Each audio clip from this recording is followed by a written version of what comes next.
বিশ্বনাথ আমি উপস্থিত হয়েছি বাসাইল উপজেলা পরিষদ নির্বাচনের জন্য।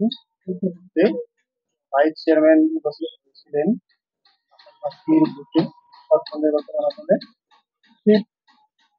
তিনি নির্বাচিত হওয়ার পর সফলভাবে বাসাইলের উন্নয়ন করতে সক্ষম হয়েছেন।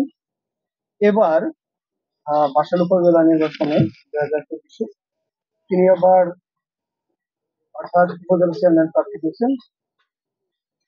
আমি জানতে চাচ্ছি সেই আলহাজ সাদাত হোসেন খানের কাছে যে আপনি এই মুহূর্তে বাসাইলে যে নির্বাচনে প্রার্থী দিয়েছেন, আপনি কেমন সাড়া পাচ্ছেন?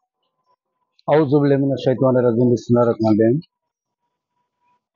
দেখুন বাসাইল তোমার টিভির নাম জানি কি? ধন্যবাদ আপনাকে। আসলে বাসাইল উপজেলায় আমি এখন যে চেয়ারম্যান পদে আমার হেলিকপ্টার মার্কা নিয়ে নির্বাচন করতেছি এবং আমি মোটামুটি 6টা ইউনিয়ন এবং একটা পৌরসভা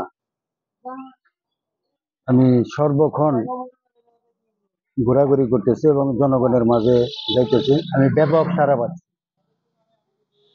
ব্যাপক সারা পাচ্ছি। বিশেষ করে আমার ইউনিয়ন ফুলকি ইউনিয়ন 1 নং ফুলকি ইউনিয়ন, সেখানে মোটামুটি একটা দুর্গ গড়ে তুলছে ফুলকি ইউনিয়নের জনসাধারণ। পাশাপাশি কাওয়াজান ইউনিয়ন আছে, সেখানে মোটামুটি একটা দুর্গ গড়ে তুলছে।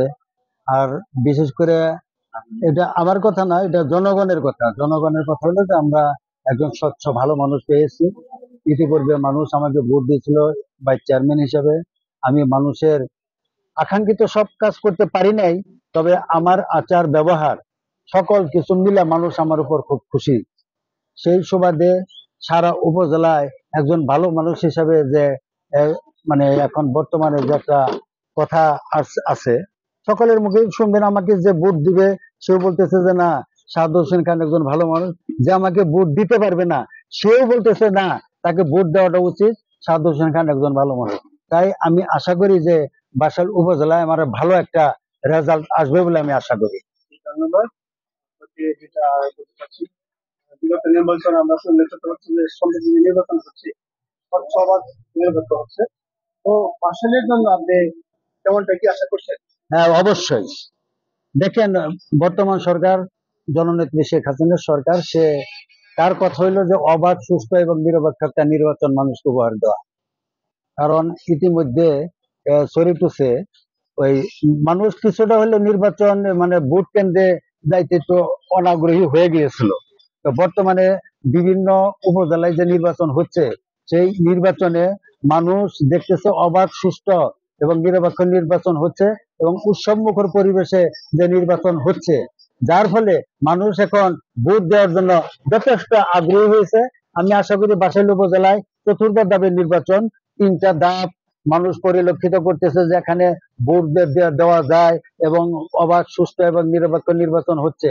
তাই আমি আশা করব যে আমার বাসাইল উপজেলায় মোটামুটি ভালো একটা উপস্থিতি মানুষের পাবো বলে এটা আমার আশা। নির্বাচন আপনার হেলিকপ্টার প্রতীকের জন্য পাশাপাশি ভোট চাওয়ার ক্ষেত্রে এখন বাসাইলবাসীর কাছে ভোট চাওয়ার জন্য আমার যে কথা, বর্তমান সরকার কিন্তু যথেষ্ট উন্নয়ন করতেছে। এই উন্নয়নগুলো আমাদের মাননীয় সংসদ সদস্য জনাব অনুপম শাহজাহান জয়ের মাধ্যমে আসবে এবং উপজেলার চেয়ারম্যান এবং ইউনিয়ন পরিষদের চেয়ারম্যানের মাধ্যমে এই উন্নয়নটা মানে তৃণমূল পর্যায়ে চলে যাবে। তা আমি যে আল্লাহ পাক যদি আমাকে নির্বাচিত করে, আমি সর্বক্ষণ চেষ্টা করব যে বাসাইল উপজেলাকে কিভাবে একটা মডেল উপজেলা হিসাবে মানে মানুষ গণ্য করা যায় এবং একটা মডেল উপজেলা করার জন্য আমি সর্বাত্মক চেষ্টা করব। গতকালকে আমরা দেখলাম যে আপনাদের ফুলকিননে আরেকজন প্রার্থী ছিল, উনি মানে ঋণ খেলাপির জন্য তার মনোনয়নপত্র বাতিল হয়েছে। তো গতকালকে দেখলাম আপনারা দুই দলের খুবই আন্তরিক ভাবে মানে সাক্ষাৎ করলেন, খোলাখুলি করলেন। তো উনি আপনার কি বার্তা দিলেন?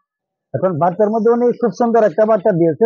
আপনারা যা জানেন, এটা এটা পেপার পত্রিকায় দেখেছেন, এবং আমাদের নির্বাচনের যে শিডিউল তৈরি হয়েছে, যে তফসিল ঘোষণা হয়েছে, সেই তফসিলে স্পষ্ট লেখা আছে যে যে যে হবে, যদি যদি কোনো প্রার্থী সে নির্বাচনে বাদ পড়ে যে কোনো ব্যাপারে, শুধু ঋণ খেলাপি না, অন্য যে কোনো ব্যাপারে সে আপিল করতে পারে, এবং আপিলের সর্বশেষ মানে যে রেজাল্টটা আসবে সেটা হলো 18 তারিখ। সেই 18 তারিখ ইতিমধ্যে পার হয়ে গেছে।